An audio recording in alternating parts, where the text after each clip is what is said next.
Exercise 5.7 question number 1 to 10 मैंने आपको explain किया हुआ है. Now sum number 11 please. y is equal to we have 5 cos x minus 3 sin x. आपको find करना है y2 plus y is equal to 0 आएगा. y2 का मतलब है आप फर्स्ट डेरिवेटिव करेंगे उसको y1 कहते हैं, फिर आप सेकेंड डेरिवेटिव करेंगे वो आपके लिए y2 है. So first start from y1 dx taking both the sides. So dx दोनों तरफ लिया आपने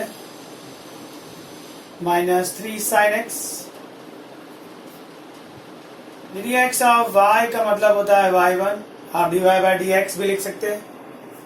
फिर ये dx अंदर आंसर हुआ 5 कांस्टेंट cos x का minus sin x minus 3 constant sin x का प्लस cos x. यह आया आपके लिए y1. dx taking again both the sides. dx again both the sides minus 5 sin x minus 3 cos x. dx of y1 का फिर से derivative करेंगे तो y2 हो जाएगा. dx अंदर एंटर हुआ माइनस 5 कांस्टेंट sin x का डेरिवेशन हुआ आपके लिए cos x minus 3 constant cos x का डेरिवेटिव आया माइनस sin x, तो minus minus plus sin x. y2 आप अगर इसमें से माइनस कॉमन लेते हो तो बचता है 5 cos x minus 3 sin x. y2 minus ये तो ओरिजिनल y है, तो आप इस ब्रैकेट की प्लेस पर y लिख सकते हो. y2 ये माइनस y को यहां ट्रांसफर किया तो प्लस y इक्वल टू 0 हो गया, जो आपको प्रूफ करना है. सो y इक्वल टू दिया गया था आपको 5 cos x minus 3 sin x, जिसका फाइनल आंसर आपको लेना था y2 प्लस y. y2 का मतलब है सेकेंड डेरिवेटिव. अब क्वेश्चन नंबर 12 आपको दिया गया है y equal to cos inverse x. Find out y2. y equal to cos inverse x, find out y2. y2 मतलब सेकेंड डेरिवेटिव. इस cos इनवर्स को यहां ट्रांसफर कर दीजिए, ये cos y हो गया equal to x. Now dx taking both the sides. So dx of cos y, dx of x. Next line. cos का डेरिवेट किया माइनस sin y हुआ, फिर y का चांस आया dy by dx. dx of x कितना हो गया friends? 1. Next line, ये माइनस साइन बाय 1 के अपॉन में ट्रांसफर किया तो 1 upon minus sine y. So dy by dx minus cosec y हो गया. ये आपको dy बाय dx मिला है. आपको फाइंड करना है y2 मतलब dx again both the side. So y1 है हमारे पास minus cosec y. dx again both sides, तो dx of y1 minus bar dx of cosec y. dx of y1 हो गया आपके लिए y2 मतलब सेकेंड डेरिवेटिव. माइनस कांस्टेंट बार है, cosec y का डेरिवेशन होता है minus cosec y into cot y. ये dx है फ्रेंड्स. cosec का डेरिवेशन कितना हुआ? Minus cosec into cot. अब किसका चांस आया? y का. y का डेरिवेशन x के रिस्पेक्ट में आप क्या लिखेंगे? dy by dx. So minus ये वाला बाहर था, cosec का माइनस cosec इंटू cot हुआ, y का चांस आया dy by dx. Next line, y2 minus minus plus cosec y into cot y into dy by D X का value तो कितना है माइनस कॉसेक y है, तो उसकी जगह आप माइनस कॉसेक y लिख सकते हैं ना, y2 cosec y into minus cosec y, this is minus cosec square y हुआ, इंटू में कितना आया आपके लिए कॉट y। आपको क्या फाइंड करना था y2, ये आया आपका सेकेंड डेरिवेटिव। अब चाहे तो एक लाइन और लिख सकते हैं, y2 minus cosec y minus में कितना dy बाई डी एक्स है, तो इसका स्क्वायर करेंगे तो ये dy बाई डी एक्स का स्क्वायर हो गया कि नहीं, इंटू में कितना आया cot y। So final answer आप लिख सकते हैं y2, ये माइनस वाला टर्म यहां पर आया, plus cot y into y1 का स्क्वायर इक्वल टू 0। ये इसका आंसर हो सकता है। अब अगर आप आगे सॉल्व करें तो इसका स्क्रीनशॉट ले लीजिएगा। फिर नेक्स्ट क्वेश्चन करते हैं, question number 11 12 complete. Now 13 number,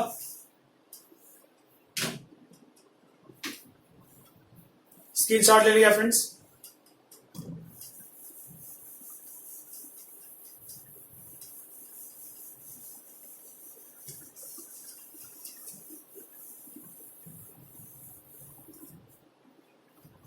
number 13, समय y इक्वल टू 13 में आपको 17 के साथ सॉल्व करूंगा, दोनों का कनेक्शन है। 14 से करता हूं, 14 नंबर 13 एंड 17 दोनों का कनेक्शन है, दोनों से हम साथ में करेंगे। 14 नंबर है y equal to e raised to mx into a plus b e raised to mx। पहला step, D D X taking both side, तो y1 मिलेगा आपको, D D X taking both side, y का डेरिवेशन x के respect में y1 हुआ, मैं direct लिख रहा हूं अभी, a कांस्टेंट है, e रेज टू का डेरिवेशन e रेज टू रहेगा, फिर अब x का चांस आया तो m बच गया, x का 1 हो गया, प्लस b कांस्टेंट है, e रेज टू का e रेज टू रहेगा, फिर x का चांस आया, n बच गया, x का 1। सो y1 है आपके लिए a into m e raise to mx, b into n e raise to mx। Now dx taking both side again, so y1 का डेरिवेशन हो गया y2 a into m e raise to का derivation e raise to, फिर mx का chance आया, m बच गया, x का 1, bn constant e raise to का e रेज टू, फिर nx का चांस आया, nx का 1। सो फाइनली आपके लिए y2 है am into m am square into e raise to mx, bn into n bn square e raise to nx। अब जो आपको प्रूफ करना है वो देखते हैं। आपको चाहिए y2 minus m plus n into y1 plus m into n into y, इसका आंसर 0 आना चाहिए। सारी वैल्यूज हमारे पास है, सारी वैल्यू लिख दीजिए। y2 ये रहा y2, am square e raise to mx, bn square e raise to nx, ये y2 हो गया, minus m plus n y1, ये रहा y1, am e raise to mx, bn e raise to nx, plus mn into y, y ये रहा, a e raised to mx, b e raised to nx. अब सारे brackets open कर दीजिए, ये open bracket ही है, am square e raised to mx,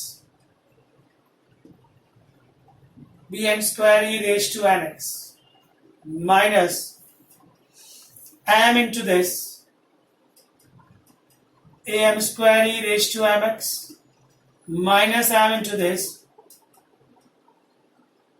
e raised to nx minus n into this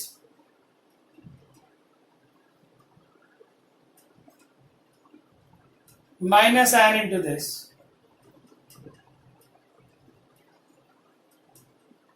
mn multiply with this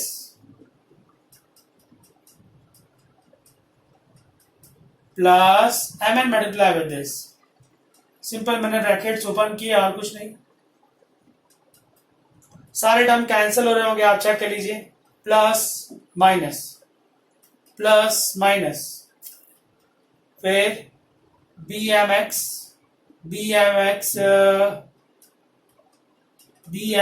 नहीं है, B M N है, ये रहा B M N, plus minus and plus minus सब cancel हो जाएगा. कितना बच रहा है आपके लिए?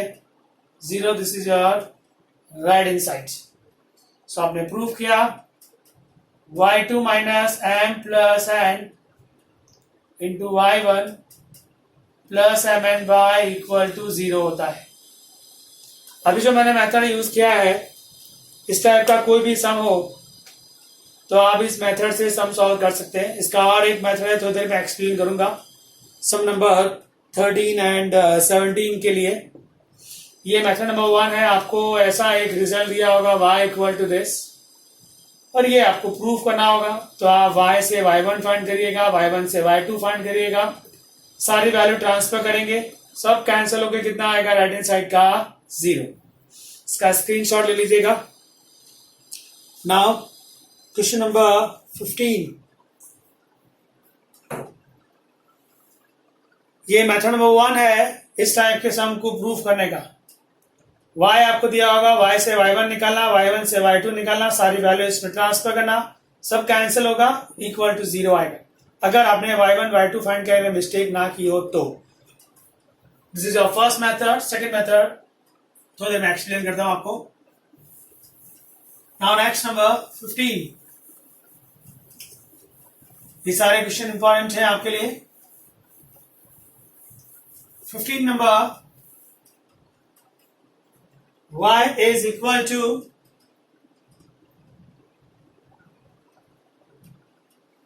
e raised to 507x plus 600 e raised to minus 7x. dx taking both sides. So y से आपके लिए y1 हो जाएगा, 500 कांस्टेंट है, e रेज टू का डेरिवेशन e रेज टू होगा, 7x का चांस है 7x का 1 प्लस 600 कांस्टेंट है, e रेज टू का डेरिवेशन e रेज टू हुआ, माइनस 7x का डेरिवेट किया, माइनस 7x का 1. सो y1 आ रहा है 500 e raise to 7x into 7, इसका माइनस बाहर ले लिया, 600 into E raise to minus 7x और ये 7. चलिए इस दोनों में से 7 कॉमन आता है, ले लेते बाहर, बचता है 500 e raise to 7x minus 600 e raise to minus 7x. Again dx taking both side, तो y1 से y2 हो गया, 7 तो कांस्टेंट, अंदर डेरिवेटिव एंटर हुआ, 500 e रेज टू 7x का e raise to 7x, 7x again 7, 600 e raise to minus 7x का e raise to minus 7x -7x again का -7x का 1, फिर से ये 7 कॉमन आता है, 7 and 7 कॉमन, दिस इज 49, बचता है 500 e raised to 7x, ये माइनस और minus plus 600 e raised to -7x.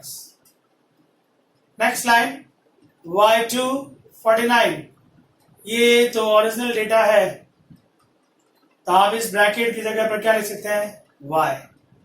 So final answer y2 minus 49y equal to 0. सो बहुत ही सिंपल प्रूव दैट सम्स है. Now next number, question number 16.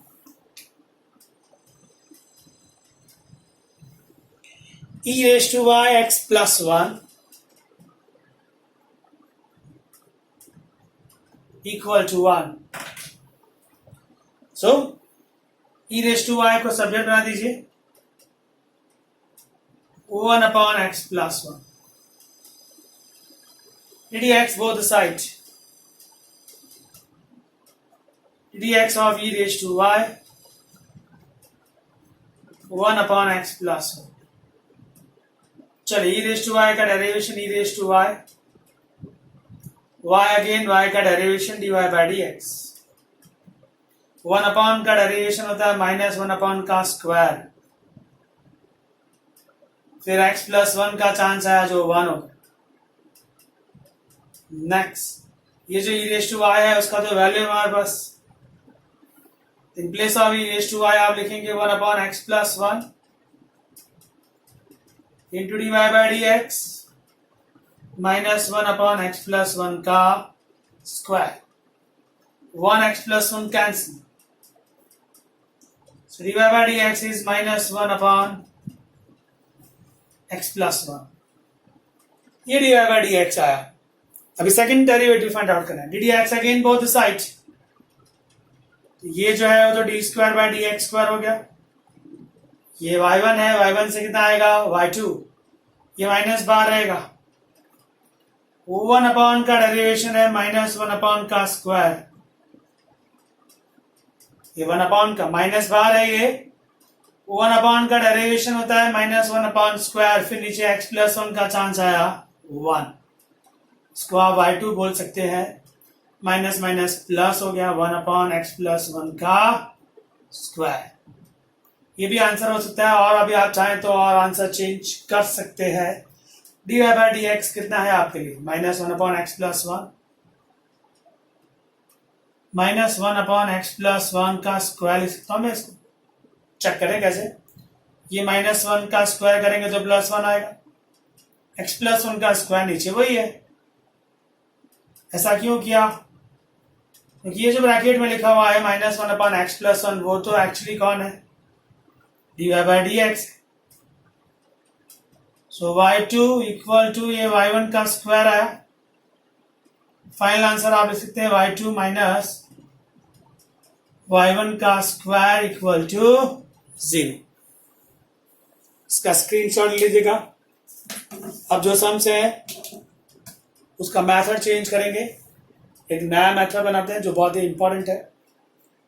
Prove that sums बहुत सारे बन सकते हैं उस मेथड पर, ध्यान से समझिएगा.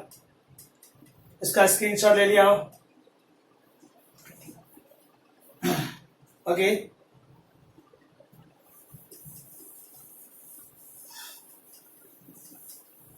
कुछ सम मैं आपको एक्सप्लेन कर रहा हूं जिसमें एक नया मेथड यूज करेंगे.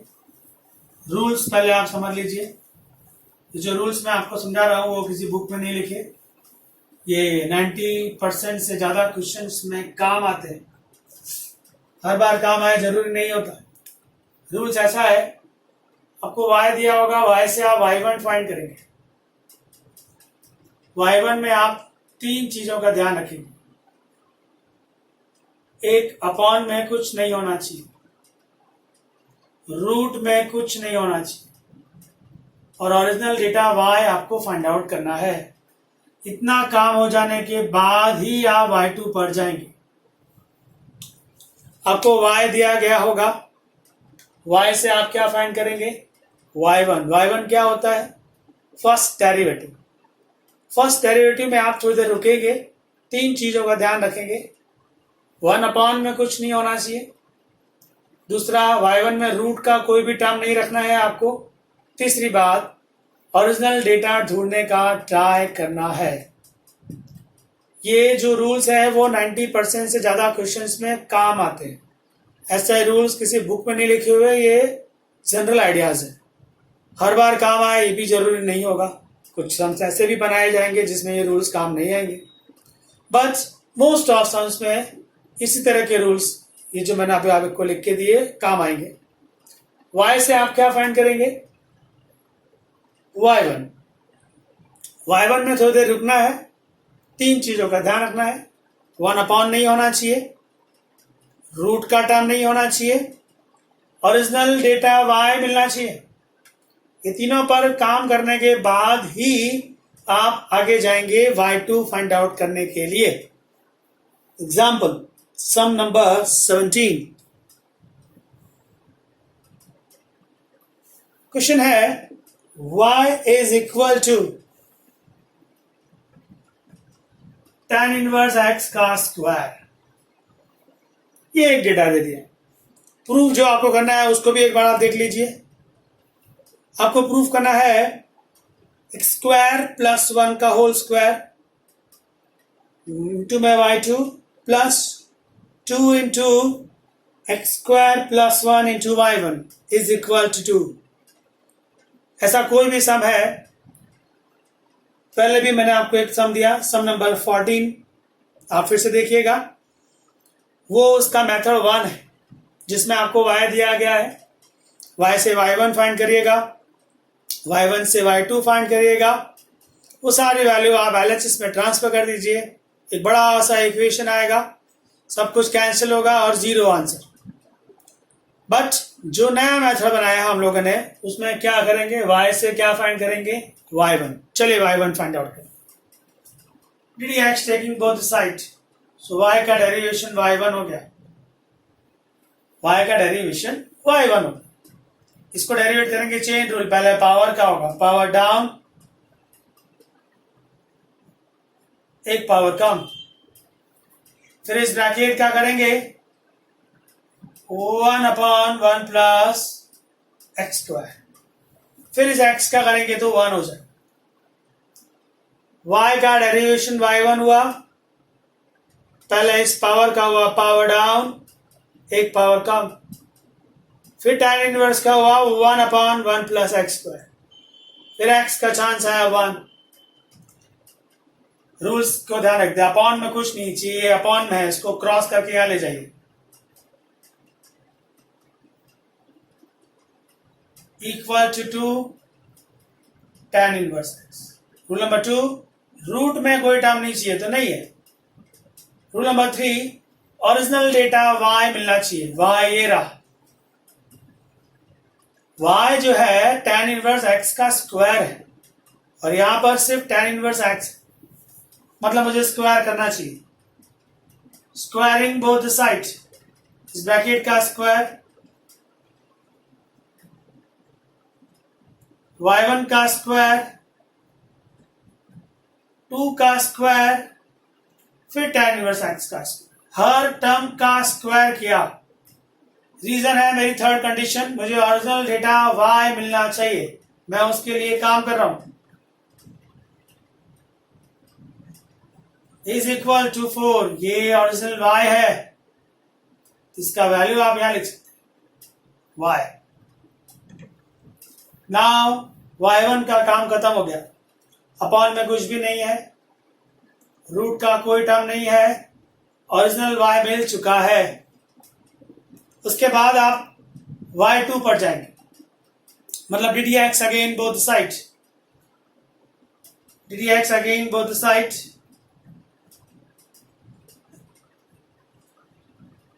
y1 square, 4 constant ddx of y।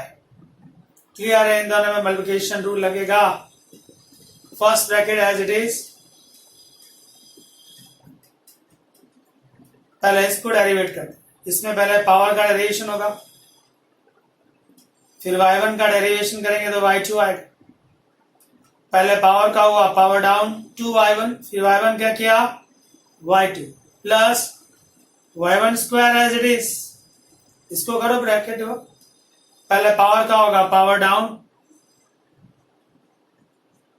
एक पावर कम, फिर इस ब्रैकेट क्या करेंगे, 1 का 0, x स्क्वायर का 2x, पहले पावर का हुआ, power down 1 plus x square, फिर इस ब्रैकेट का हुआ 1 का 0 और x स्क्वायर का 2x इक्वल टू 4, y का डेरिवेशन x के रिस्पेक्ट में y1 होगा। यहां तक पिक्चर क्लियर। अब सभी में से 2y1 2y1 2y1 common and cancel. देखिए यहां पर भी 2y1 है, यहां पर भी 2y1 है, यहां पर भी 2y1 है। 2y1 कॉमन एंड कैंसिल करते हैं तो क्या बचता है, 1 प्लस एक्स स्क्वायर का स्क्वायर, 2y1 तो कॉमन है, बचा कितना y2 प्लस एक 2 चला गया, एक y1 चला गया, तो एक y1 बचा ना, ये ब्रैकेट भी बच गया और ये वाला 2x भी बच गया। 2x को थोड़ा आगे लिख देते हैं, ये एक 2 चला गया, एक y1 चला गया, तो एक y1 बचा, ये ब्रैकेट बचा और ये 2x बचा इक्वल टू 4 में से 2 चला गया है और ये y1 भी कॉमन चला गया। यही आपका आंसर, आप ध्यान से देखिए। क्या फायदा है इस ब्रैकेट्स में, सम का कैलकुलेशन शॉर्ट में हो रहा है, बहुत ज्यादा लेंथी कैलकुलेशन नहीं है। लेंथी कैलकुलेशन में आप y1 फाइंड करते हैं, y2 फाइंड करते हैं, उसकी वैल्यू यहाँ रखते हैं, फिर कैलकुलेशन करते हैं, तब जाके आंसर कितना आता 2। नए रूल्स क्या सीखे आपने, y से y1 फाइंड करो, y1 में थोड़ी देर रुकना है, ये 3 चीजों का ध्यान रखना। अपॉन नहीं चाहिए, रूट नहीं चाहिए, ओरिजिनल डेटा मिलना चाहिए, उसके बाद ही आप y2 में जाएंगे। इसका स्क्रीनशॉट ले लीजिएगा। बात करेंगे सम नंबर 13 की।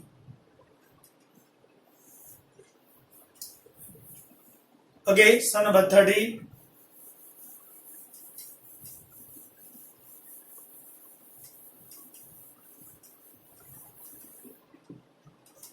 सम है y is equal to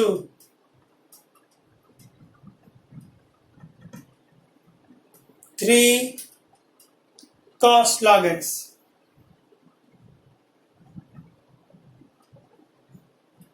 plus 4 sin log x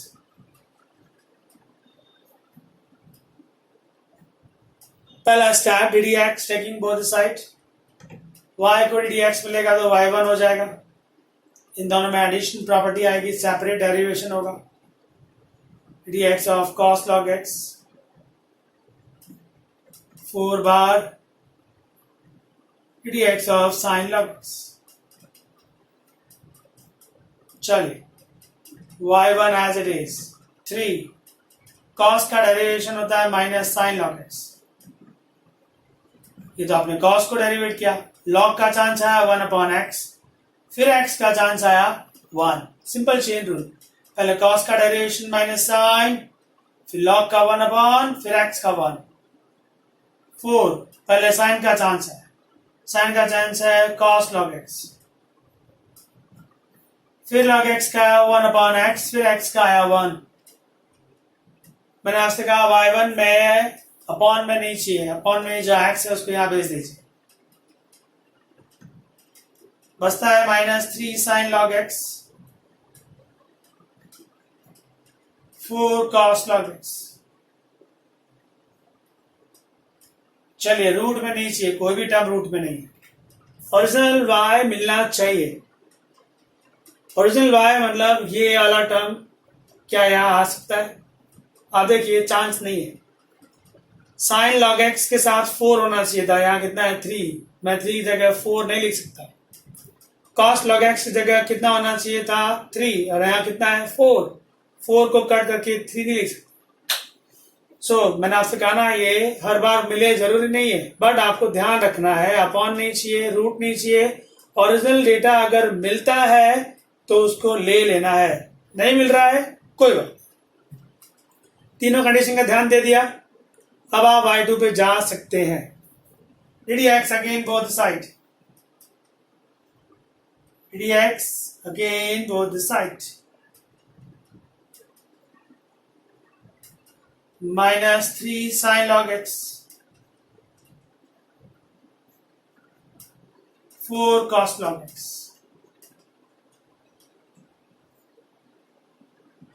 x into y1, multiplication rule लगेगा कि नहीं? x as it is, y1 से y2 हो गया, y1 as it is, x का 1 हो गया। x इंटू y1 में मल्टीप्लिकेशन रूल लगाया है, -3 साइन का डेरिवेशन cos होता है, फिर log का किया 1/x, फिर x का किया 1 प्लस 4 cos का डेरिवेशन होता है माइनस साइन, फिर log का किया 1/x, फिर x का किया 1। फाइनल स्टेज पर है आपका सम, ये x और ये x एलसीएम यहां आ गया, x into X Y two, X square Y two, x into Y one,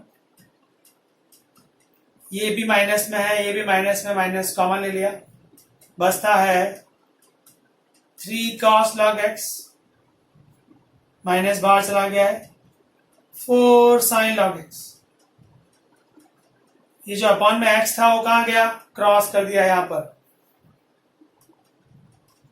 x square Y two, X Y one minus, ये ओरिजिनल सम है 3 cos 4 sin, ओरिजिनल सम किसके इक्वल है? y, तो इसकी जगह आप y लिख सकते हैं। तो आपका आंसर है X square Y two, X Y one plus Y equal to 0। इसका स्क्रीनशॉट ले लीजिएगा। हम लोगों ने अभी जो सम्स किए हैं कुछ इस तरह का डेटा दिया होता है, y इक्वल टू समथिंग, और इस तरह का कुछ आंसर प्रूव करना होता है। पहला मेथड जो मैंने आपको सम नंबर 14 में सिखाया, y दिया है, y से y1 फाइंड करो, y1 से y2 फाइंड करो, वो तीनों वैल्यू यहाँ रख दीजिए, एक बड़ा सा इक्वेशन आएगा, सब कैंसिल होकर 0 आ जाएगा। सेकंड मेथड जो हम लोग इसको फॉलो कर रहे हैं, जो बेस्ट है, अपॉन में नहीं रखना, रूट मत रखना, ओरिजिनल डेटा लेके आना, कहां पर देखना है ये सब चीजें? y1 में। ये सब चीजें देखने के बाद ही आप y2 में जाएंगे। ओके फ्रेंड्स, का स्क्रीनशॉट ले लीजिएगा। मैं आपको थोड़े एक्स्ट्रा सम समझाता हूँ, एक दो, जिससे ये टॉपिक आपका पक्का हो जाए।